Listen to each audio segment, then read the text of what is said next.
설명하고 이 성명서는 세 분이 하고 우리 하실 때 다 같이 있는 걸로. 이제 내일로서 그 9.19 남북 군사 합의가 서명된 지가 꼭 1년이 되는 날입니다. 따라서 우리 자유한국당 북핵 외교안보특별위원회에서는 과연 9.19 남북 군사 합의 이후에 북한의 끊임없이 핵의 폐기는 단 한 발자국도 내딛지 못한 채 미사일 발사라는 무력도로만 끊임없이 해온 데 대한 규탄과 동시에 관련한 성명을 발표하도록 하겠습니다. 성명 발표는 우리 김성찬 특위부위원장님 그리고 우리 강효상 위원님 그리고 제가 진행하도록 하겠습니다. 그리고 백승조 의원님께서는 별도로 준비된 성명서를 발표하도록 하겠습니다. 9.19 남북 군사합의서를 체결한 지 1년이 지났다. 북한의 군사적 위협과 적대 행위가 중지될 것이라는 장밋빛 기대는 신기루에 불과했다는 것이 만천하에 드러났다. 국민적 합의도 없이 밀실야합으로 체결된 합의는 이미 휴지 조각이 되었다. 지금도 북한은 끊임없이 핵과 미사일 능력을 정대시켜 남북 군사 합의 정신과 내용을 철저하게 위반하고 있다. 정부는 북한의 미사일 시험 발사가 한국과 주한미군과 주일미군의 직접적인 위협 요소이며 명백한 유엔 안보리 결의 위반임에도 이를 애써 외면하고 있다. 또한 한미 연합 대비 태세를 점검하고 북한의 도발에 대비하기 위한 한미 연합 훈련은 중단시키거나 축소함으로써 우리의 안보 대세만 허물어지는 지경에 이르렀다.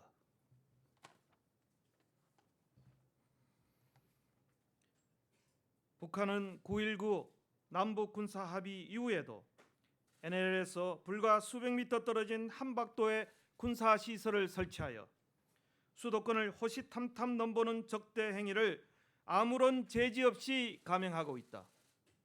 이러한 상황에서 문재인 정부는 북한의 군사적 야욕에 눈 감고 김정은의 선전선동에 불과한 비핵화 의지를 맹신하고 있다. 북한의 통미봉남, 미국의 통북봉남이 미북 간 비핵화 협상의 전제 조건이 되었다.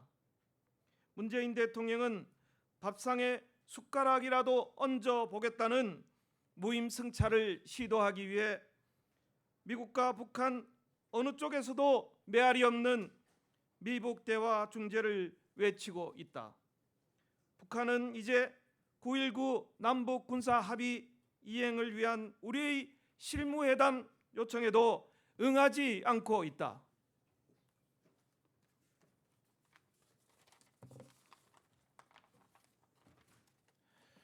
문재인 정부는 잉크도 마르기 전에 휴지 조각이 되어버린 9.19 남북 군사 합의에 더 이상 신앙적 집착을 버리고 폐기를 천명해야 한다.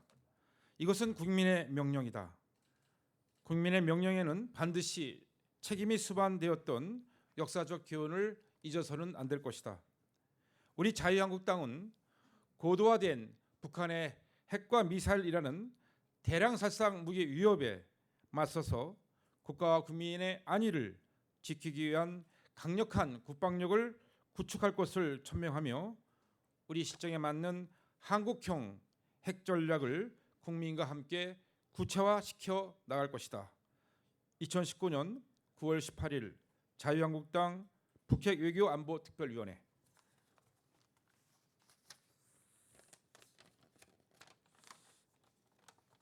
저는 다른 주제에 대해서 말씀을 드리겠습니다. 박삼득 국가보훈처장은 당장 사퇴하고 보훈처는 이렇게 일할 경우 즉각 해체되어야 한다. 국가보훈처가 국가유공자법 조항 뒤에 숨어서 대한민국 국군 60만 장병들의 명예를 무참히 짓밟고 있다. 대한민국 육군 사관학교를 졸업하고 육군 중장으로 전역한 박삼득 국가보훈처장은 역사의 거울 앞에 부끄럽지 않은가? 즉각 사퇴하라. 하재헌 중사는 2015년 8월 4일 비무장지대에서 수색작전을 수행하던 중 북한군이 매설한 목함 지뢰가 폭발하여 두 다리를 잃었다. 당시 남북 당국 간 3박 4일에 걸친 회담 결과로 북한군조차도 지뢰 매설 사실을 인정했다. 국방부는 적이 설치한 위험물에 의하여 상해를 입거나 적이 설치한 위험물에게 제거 작업 중 상해를 입은 사람이라는 사유로 전상 판정을 내렸다. 그런데 국가보훈처는 하 중사가 전역한 직후인 지난 2월 1일 국가유공자 등록을 신청한 것에 대해 통상보훈심사위원회 분과위원회에서 결정을 내리는 공상 전상 여부를 지난 7월 법률적 해석의 이견이 있을 수 있다는 사유로 본회의에 넘겼다. 이후 지난 8월 초 심사위원들 간 표 대결까지 벌이며 일부 심사위원은 이전 정권에서 영웅이 된 사람을 우리가 굳이 전상자로 인정해야 하느냐 취지를 발언한 것으로 언론에 보도되고 있다. 국가보훈처는 심사위원 명단 및 회의록을 즉각 공개하여 국민적 분노와 의혹에 대한 진실을 밝혀야 한다. 하재헌 중사는 사고 이후 불굴의 의지로 재활에 성공하여 전역 이후 장애인 국가대표 조정 선수로 출전하여 4개의 금메달과 1개의 은메달을 수상하는 쾌거를 이뤄 국가의 명예를 드높였다. 국가보훈처는 6.25 한국전쟁 주요 전범인 김원봉 서훈 추진 검토 등으로 독립 및 참전 유공자를 모독한 것도 모자라서 국가를 위해 희생한 젊은 국군 장병의 명예까지 업신 여기는 행태를 당장 멈춰야 한다. 또한 정권 눈치 보며 인연 편향적으로 보훈 행정을 검토하는 국가보훈처는 이렇게 일을 수행할 경우 더 이상의 존재 이유가 없다고 생각한다. 이상입니다.